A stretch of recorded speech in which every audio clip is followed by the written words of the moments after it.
misión es hacer una reseña breve sobre la anatomía, función y principales patologías que afectan a los pares craneales bajos. Los pares craneales bajos son el 9, glosofaringio, 10, vago, 11, el espinal accesorio y el par 12, el hipogloso. Particularmente, el 9, el 10 y el 12 están vinculados a funciones fisiológicas muy importantes como el gusto, la deglución, el habla y funciones autonómicas como el control de la presión arterial, el ritmo cardíaco y la peristalsis, ya que están compuestos en grado variable de fibras autonómicas, motoras y sensitivas. Esta composición mixta hace que las presentaciones clínicas sean muy heterogéneas, involucrando a varios pares, salvo en el caso del par 11 que presenta solo componente motor. No obstante, puede participar en síndromes donde estén involucrados otros pares.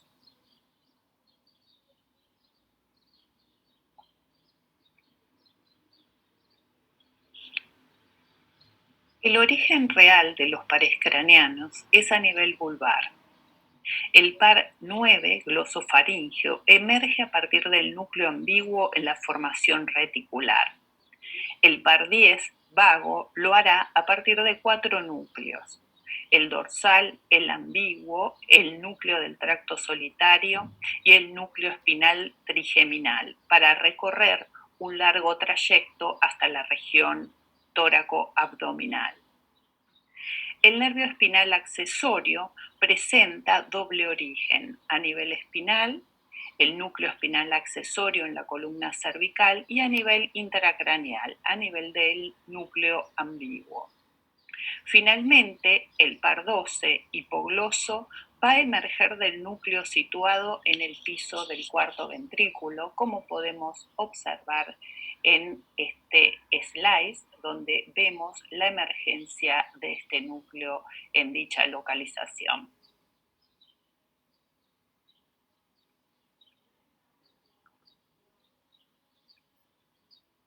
Otra estructura que debemos describir cuando hablamos de pares bajos es el agujero rasgado posterior o el foramen yugular.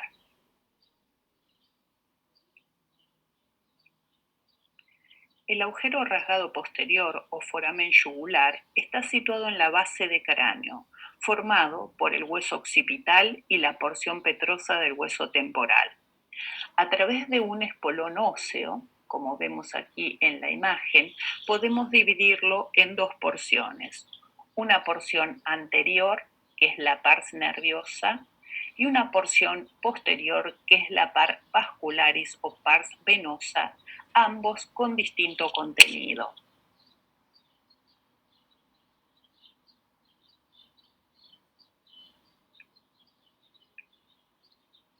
En este dibujo podemos apreciar la relación que existe entre la emergencia de los pares craneales y las estructuras óseas, y además ver la conformación del agujero rasgado posterior a partir de su porción temporal y de su porción occipital.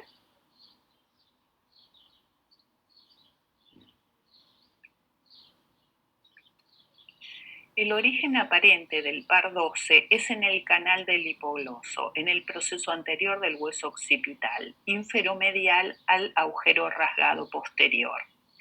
Además del hipogloso, en el canal vamos a encontrar el plexo venoso hipogloso y la rama meningia de la arteria faríngea ascendente.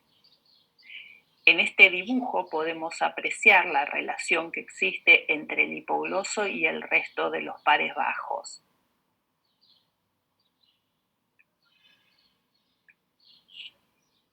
Un aspecto relevante a tener en cuenta es la irrigación de estas estructuras de origen intra y extracraneal, ya que muchas veces su alteración provoca diversas manifestaciones clínicas no explicadas por otras causas.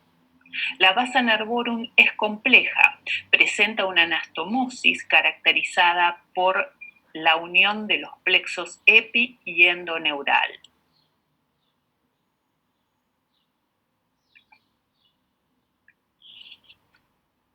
Vamos a hablar brevemente de las múltiples etiologías que pueden involucrar a los pares craneales bajos.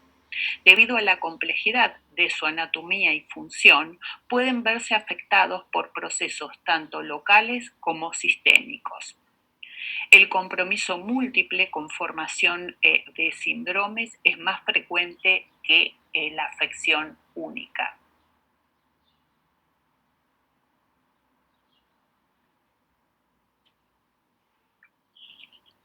Como ya mencionáramos anteriormente, las etiologías son múltiples y variadas. Vamos a describir brevemente cada una de ellas. Las causas vasculares. Entre las causas vasculares, la más frecuente es el stroke, con su localización a nivel del tronco en distintas ubicaciones anatómicas que van a constituir distintos síndromes. Un ejemplo es el síndrome de Wallenberg. Otras causas vasculares en las cuales están involucrados los pares bajos pueden ser los aneurismas, las disecciones, otras entidades como los cavernomas, vasculitis, y también en procesos de disección que se van a agrupar en distintos síndromes, como podemos observar en el cuadro en el final del slide. Aquí tenemos un ejemplo de compresión neurovascular del lado derecho, caracterizado por dolor urente en la faringe.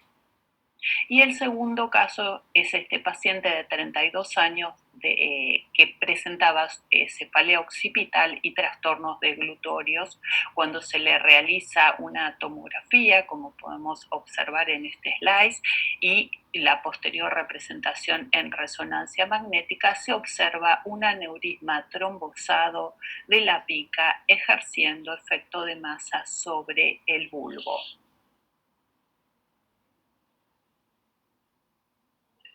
Otras causas que podemos mencionar como origen de alteración de los pares bajos pueden ser las traumáticas, como fracturas de cráneo, traumas encefálicos o fracturas a nivel de columna cervical, o iatrogénicas, en particular cirugías de cuello vinculadas a cirugía de tiroides, cirugía bariátrica y rinoplastia, que van a conformar distintos síndromes.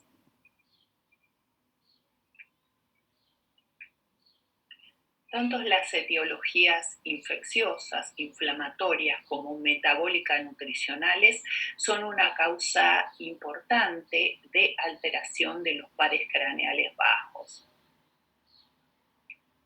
Aquí vemos un ejemplo de un paciente de 43 años que se presenta con trastornos deglutorios de inicio ictal, donde podemos observar a nivel vulvar lateral izquierdo una alteración de señal que presenta facilitación en difusión. La difusión, no presentando restricción, nos inclina a pensar en otras patologías, como en este caso un espectro neuromielitis óptica. Este fue el diagnóstico final del paciente. Otras causas son de origen degenerativo o genético, como en el caso de esclerosis lateral amiotrófica u otros síndromes no tan frecuentes.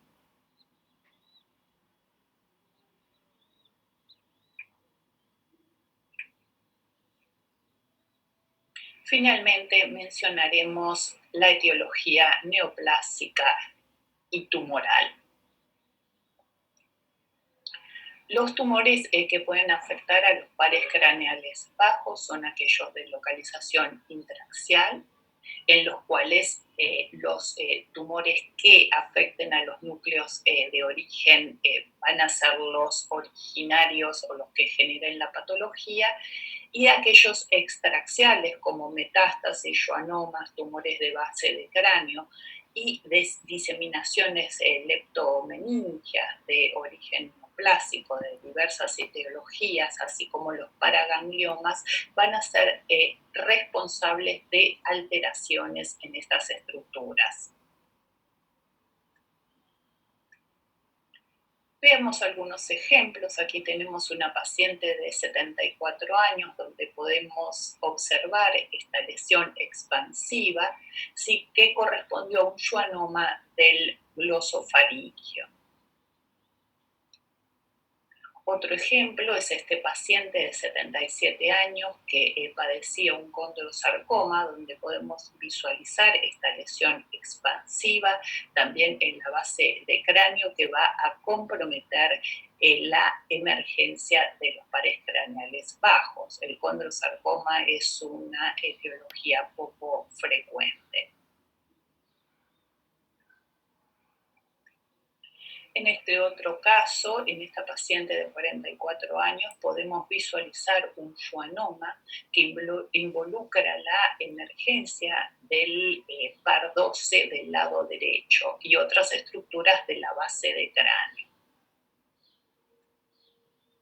Las metástasis, por su poder destructivo y expansivo, en especial las de cáncer de mama y pulmón, presentan localización a nivel de la base de cráneo y es frecuente que en esta localización involucren clínicamente a diversos pares.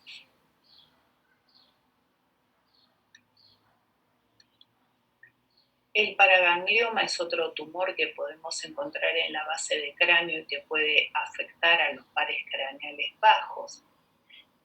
Este tumor, como otros tumores vasculares, presenta este signo radiológico denominado en sal y pimienta que pone en evidencia la heterogeneidad del tejido representado por las estructuras vasculares en su interior, que en T1 van a tener una señal hiperintensa y en T2 una señal hipointensa.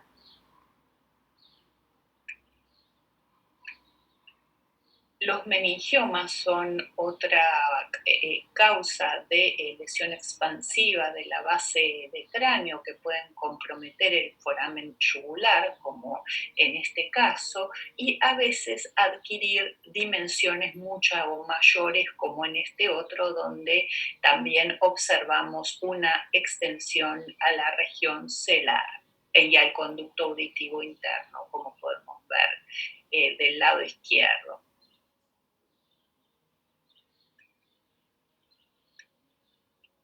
Recordemos que todas estas etiologías se pueden agrupar en distintos síndromes que van a involucrar a distintos pares craneales con manifestaciones clínicas muy heterogéneas. Aquí mencionamos algunos ejemplos.